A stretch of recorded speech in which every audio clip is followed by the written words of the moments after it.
सभी को प्रणाम। मैं जया भारत जिला संत कबीर नगर से आज अयोध्या स्टेशन पर बैठी हूँ और 8 बज रहे हैं। मैं 8 बजे पहुँची हूँ। अब 8:40 का हमारा ट्रेन है बनारस के लिए। मैं बनारस से होकर के सोनभद्र जा रही हूँ, जहाँ अंतिम चुनाव है सोनभद्र और बनारस में। मैं वहाँ भी रुकूँगी, बनारस में भी, क्योंकि मैं जो पार्टी चलाती हूँ इस समय हमारा लोकतंत्र बचाओ अभियान चला रहे हैं। हम लोगों का आगाह कर रहे हैं कि किसकी सरकार बनाओ और कौन हमारा हितैषी है कौन नहीं है। मैं किसी पार्टी की समर्थन नहीं कर रही हूँ और उसी के तहत मैं बनारस में जा रही हूँ। बनारस से होकर के मैं सोनभद्र में जाऊँगी।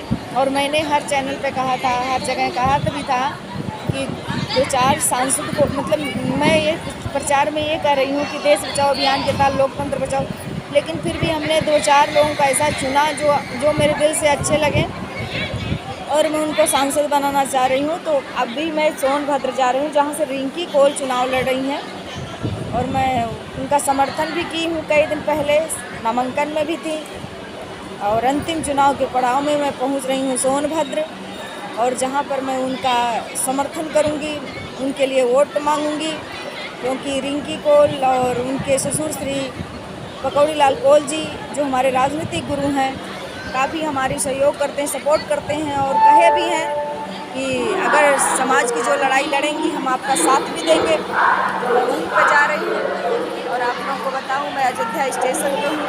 मैं दिखाते हैं आप लोगों को, ये अयोध्या का स्टेशन है और बहुत अद्भुत नज़ारा है अयोध्या के स्टेशन का। 30 नंबर पर हम जाने वाले हैं, 3 नंबर पर। और पहले तो स्टेशन ऐसा नहीं था, 2 साल पहले लोग आते थे और अपना तीसरे नंबर पहले रेल की पटरियाँ भी 3 ही हैं। मैं आपको दिखाऊं, रेल की पटरियाँ 3 ही हैं, आप देखते जाइए।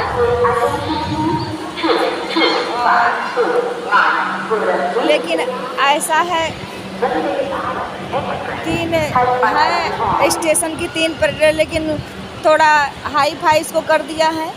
हाई फाई करने का मतलब ये है कि इसको थोड़ा बढ़ा करके ऊपर में ब्रिज बना दिया है और हालांकि ज़्यादा सुविधा तो हमको नहीं लग रहा है। टेलीविज़न के माध्यम से उसे हल्का दिखाने के लिए बैठ के निकल दिया है, लेकिन वैसा तो कोई ज़्यादा सुविधा नहीं दिखाई दे रहा है।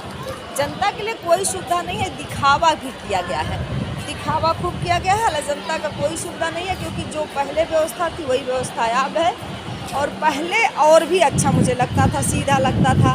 पहले रिक्शे के किराया कम लगता था, 2 साल पहले रिक्शे के किराए कम लगते थे और लोग अपने टाइम से आते थे, बैठते थे झट से, मतलब अच्छा लगता था, एक मानवता की प्रतीक। लेकिन अब तो मतलब कोई समझ में नहीं आ रहा है मुझे। और हम अयोध्या, यही अयोध्या है, आप लोग को बताना चाहेंगे, यही अयोध्या है। देखते रहिए अयोध्या, यही अयोध्या है जिस अयोध्या में राम जी का मंदिर बना है, जो हमारे दूर दरार के दर्शक लोग देखेंगे उनको मैं बताना चाहूँगी। और उसी अयोध्या के धरती पर हम बैठे हुए हैं, हम भी अयोध्यावासी हैं और आप लोग से बताना चाहते हैं कि मंदिर तो बन गया है, लेकिन अयोध्या में जितनी लुटाई है उतना किसी नहीं होगा। 1 किलोमीटर की दूरी जाना है तो भी 30-40 रुपये रिक्शा वाले ले रहे हैं। ये भी नहीं रिजर्व करके आप जा रहे हैं, 10-20 लोग को बैठा ले रहे हैं।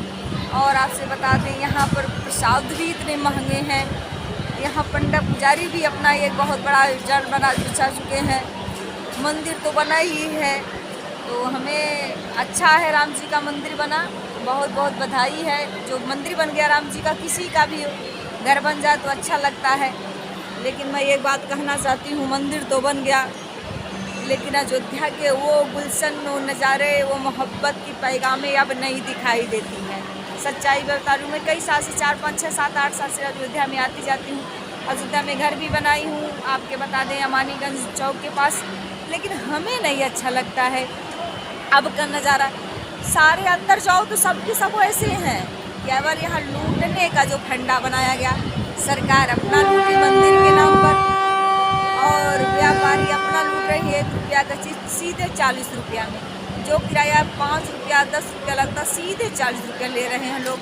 जनता को लूटने का एक देश, आवाम एक रोड पर खड़ी हो गई है मंदिर तो बन गया, खुशी की बात है, मंदिर बनना अच्छी बात है, लेकिन मंदिर बनने के बाद लोगों को सुकून नहीं मिला, क्योंकि शासन और प्रशासन ने भी सुकून नहीं लेने दिया, और जो जितने लोग हैं इतने लोग भी लेने नहीं देते हैं, क्योंकि भाई शासन प्रशासन जब सब चीज़ महंग कर दिया है तो फिर प्लस आज डीजल, मैं छोटे छोटे रिक्शे वालों को क्या बताऊँ, जब डीजल ही इतना महंग हो गया, मजदूरी इतनी महंगी हो गई और गाड़ियाँ भी महंगी मिलने लगी, तो फिर इस तरह से ये लोग भी महंगा कर दिए हैं।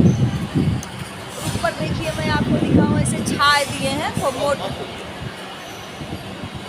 मोटे मोटे उससे छा दिए हैं, और छाने के बाद ट्रेन जा रहे हैं, आपको दिखाएं ट्रेन जा रहे हैं, देखिए ट्रेन जा रहे हैं, ये है राजधानी, और इस पर वंदे भारत ट्रेन है, ये वंदे भारत ट्रेन, वंदे भारत ट्रेन जा रहा था। आपसे बता दें, वंदे भारत ट्रेन पे हम गरीब जैसे लोग नहीं बैठ सकते हैं। क्यों नहीं बैठ सकते हैं? क्योंकि उसकी इतने किराया ज़्यादा है, और उसमें कोई गलती से भी नहीं चढ़ सकता है। क्यों? क्योंकि अगर गलती से भी आप चढ़ जाएंगे ना, तो इतनी जांच होगी कि आपका 7 पुश्त उसका सबूत देते देते लोग सीधे किसको क्या सिद्ध करते हैं, आतंकवादी भी सिद्ध कर सकते हैं, क्योंकि अपना वो बनाने के लिए पीटी वाले कहेंगे हमने आतंकवादी पकड़ा, हमारा प्रमोशन हो जाएगा, तो आपको आतंकवादी घोषित कर देंगे। ये वंदे भारत राजधानी एक्सप्रेस जो तमाम आदरणीय मोदी जी ने उद्घाटन करके बनाया है, सिर्फ गरीबों को खून चूसने के लिए, मात्र गरीबों को चूस, ये अयोध्या की धरती है बंधुओं।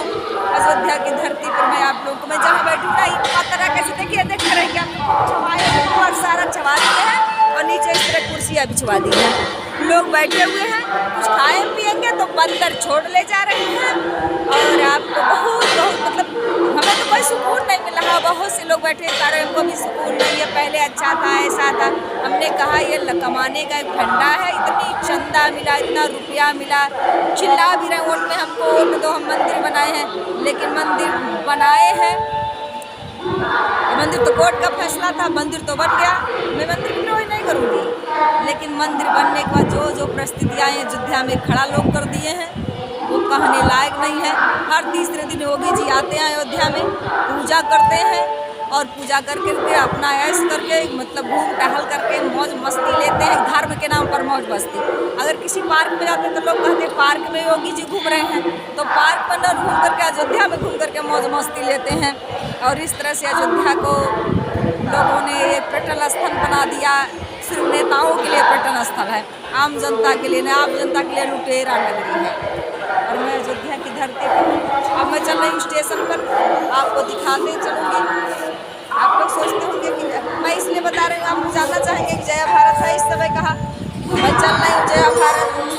देखिए सीढ़ियाँ हैं, सीढ़ियाँ से उतरते हुए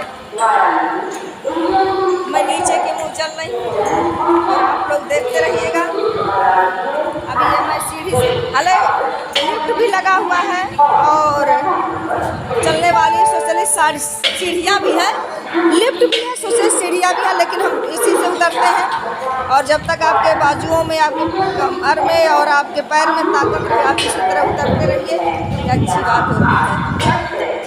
मैं जय भारत, ये मेरा इसी पर ट्रेन आने वाले हैं, इसी स्टेशन पर ट्रेन आने वाले हैं, देखिए ट्रेन आने वाले हैं। अभी 8:21 हो रहे हैं, और मैं 8:40 पर ट्रेन आने वाले हैं, 8:40 पर। मैं आप लोगों से यही कहना चाहती हूँ, आप सभी को अयोध्या की धरती पर, देखिए अयोध्या की धरती पर बहुत बहुत बधाई, बहुत बहुत धन्यवाद है। अयोध्या की ये धरती है, बधाई तो बहुत है, लेकिन बंधुओं अयोध्या की धरती से सुकून नहीं मिलता है। इससे अच्छे तो लुटेरों की नगरी में जो खुल कर लोग ढूंढते हैं वहाँ अच्छा लगता है, सुकून नहीं। तो अयोध्या की धरती पे आप लोग को स्वागत। मेरा स्टेशन पे गाड़ी आने वाली है, अनाउंस हो रहा है, मैं जा रही हूँ। आप लोग मेरी वीडियो वीडियो को देखिएगा और देख करके मुझे बताइएगा कि आपने सही कहा गलत कहा। अयोध्या में आइएगा तो आपको खुद पता चल जाएगा। 1-1 किलोमीटर में 40-40 रुपया लेते हैं लोग, और वो भी रिजर्व नहीं, जनरल गाड़ी। रिजर्व में तो 300 मांग लेते हैं, और प्रसाद भी बहुत महंगा है। खाने का सामान जो 20 रुपये मिल रहा है तो सीधा 50, 60, 70 रुपया, 80 रुपये में हो गया है। और आप मंदिर में जाओगे, दर्शन करने के लिए लाइन लगाओगे 2-2 दिन तक, और आपके पास ज़्यादा पैसा है तो जल्दी भेंट कराएगा, नहीं तो बहुत लेट तक। यही अयोध्या में कोई परिवर्तन नहीं हुआ है। ऊपर से देखो, ये जो स्टेशन पर ये देख रहे हैं, आपको मैं वो दिखाना चाहूँगी। ये सब बनाए हैं, ये बनाने से क्या फ़ायदा? ट्रेन के जो पटरियाँ हैं सिर्फ 3 ही हैं, और जैसे तब थे तैसे अब हैं। केवल इसको डेकोरेशन दिखाने के लिए दुनिया के नक्शे पर इसको किया गया है, बाकी और कुछ है नहीं। तब और मैं अयोध्यावासी हूँ, आप लोगों को सच्चाई बता रही हूँ। जो गरीब तबके के और वैसे साधु संत बूढ़ बुजुर्ग अयोध्या में नहीं दिखाई दे रहे हैं। मठाधीश लोग दिखाए, सब खदेड़ दिए, सबको भगा दिया गया। गरीबों के लिए नहीं है सुकून अयोध्या में। राम तो गरीबों के थे, लेकिन गरीबों की हक छीन लिया गया। ये वही अयोध्या बन गया। राम यहाँ से कोसों दूर चले गए। मैं देशवासियों प्रदेशवासियों यही कहना चाहती हूँ, अगर आपको कहीं जाना होगा तो घूमने के तहत अयोध्या में आइए, घूम टहल के जाइए। आप स्टेशन पे आते हैं तो स्टेशन, भाई कहीं जाना है, बनारस जाना, कानपुर जाना, तो स्टेशन पर आइए। लेकिन अयोध्या में कभी दर्शन के लिए निष्पक्ष मत आइएगा। सबसे पहले अपने गांव के देवी देवता का दर्शन, मंदिर का दर्शन कर लीजिएगा, और बहुत ना अच्छा लगे तो अपने नात बात में घूम लीजिएगा, अपने माई बाप का सेवा कर लीजिएगा। अयोध्या की धरती पर कुछ है नहीं, और इस अंधविश्वास में मत पड़िएगा। और एक तो अंधविश्वास से पढ़ करके आप दर्शन करने आते हैं, दूसरे नेता लोग आपको पाठ पढ़ाते हैं कि मैंने अयोध्या बनाया है। दोनों तरफ से आपको खींचने काम करते हैं। माई बाप का सेवा करो, गांव घर गृहस्थी का से प्रेम करो, समाज से सेवा करो, और अपने अगर दिल उपजाए तो भाई बहन मिल करके नात बात हित दोस्त रिश्तेदारी में घूम लो। जाओ कहीं ऐसे स्थान पर घूम लो जहाँ पर सुकून मिल जाए, मगर अयोध्या में कोई सुकून नहीं। भाई मैं ही कहना चाहती हूँ। और आप लोग मुझे बताइएगा कि आप लोग तो कहेंगे अयोध्या की बुराई में, अयोध्या की बुराई में, मैं अयोध्यावासी हूँ, लेकिन सच्चाई बता रही हूँ। आप आकर फंस जाते हो यहाँ, तो आपको बचाने के लिए, तब तक के लिए आप लोग मुझे बताते रहिएगा कि मैंने सही कहा कि गलत कहा। मुझे कमेंट करके बताइएगा। मैं जय भारत। तब तक के लिए आपके अपने चैनल पर हाथ जोड़ करके प्रणाम करती हूँ।